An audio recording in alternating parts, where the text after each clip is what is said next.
Do you ever wonder why we need to change gears while we're driving? And what is the reason why we hear that horrible grinding noise while we're shifting gears? In this video, we will explain why cars need transmissions. And to do that, we will see the working principle of the clutch and manual transmission. In the first part of this video, we had the chance to understand the entire car ignition system. Now, we will see what we need to do in order to drive our vehicle. Suppose that the drive stick is put in neutral, which is the stage where no gear is engaged.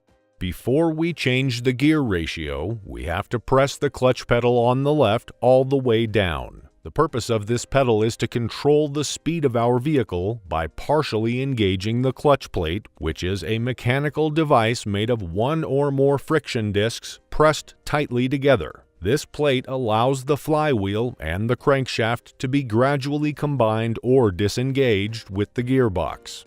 When the clutch pedal is pressed, in fact, the clutch diaphragm spring pulls the pressure plate away from the flywheel, thus disengaging the clutch from the engine.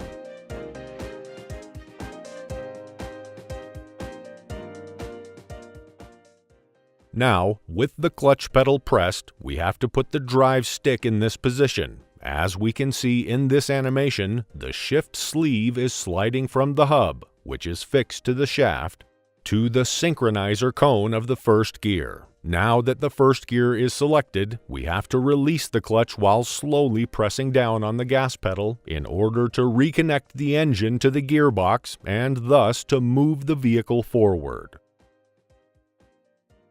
The clutch pedal plays a fundamental role in shifting gears. If we try to change gears without using it, the gear teeth can misalign with those of the shift sleeve, and the car will produce that grinding noise.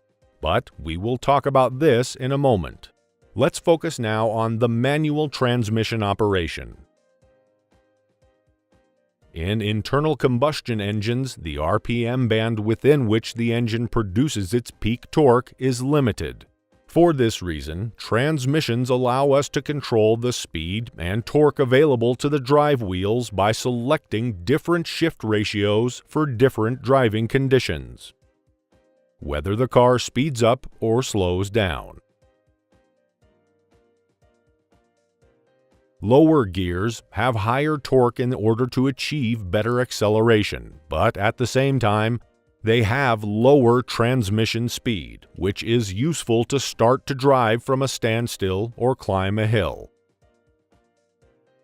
On the other hand, higher gears will have higher transmission speeds and lower torque, which results in a decrease of acceleration, useful to travel along a straight section of the road at a constant speed. In order to change gears when the engine is running, the main shaft gears are equipped with a synchronizer cone teeth arrangement. A synchronizer ring helps to match the speed of the gears with that of the shaft. The synchronizer ring is capable of rotating along with the hub, but it is also free to slide axially.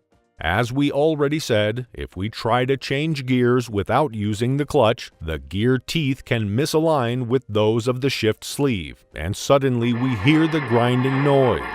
Without the clutch, in fact, the flywheel is still connected to the transmission, and it supplies a strong external force to it.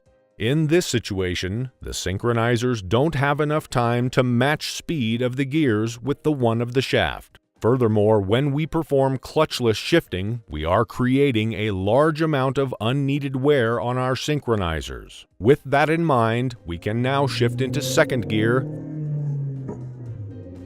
third gear, fourth gear, and fifth gear.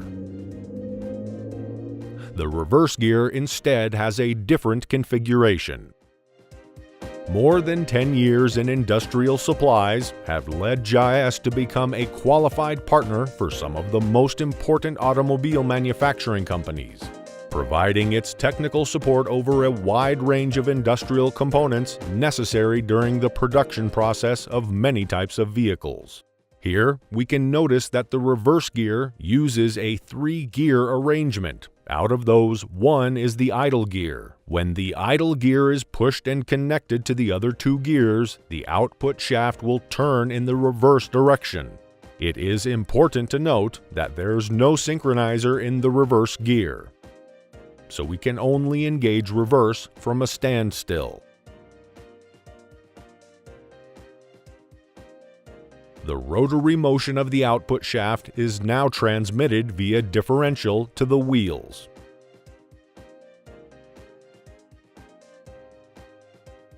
In the next video, we will explain how to drive on curves and how the steering system works. If you found this video useful, please let us know by leaving a like and a comment. You can also share it, and don't forget to subscribe to our YouTube channel. Find our next projects by visiting our website, JIScompany.com.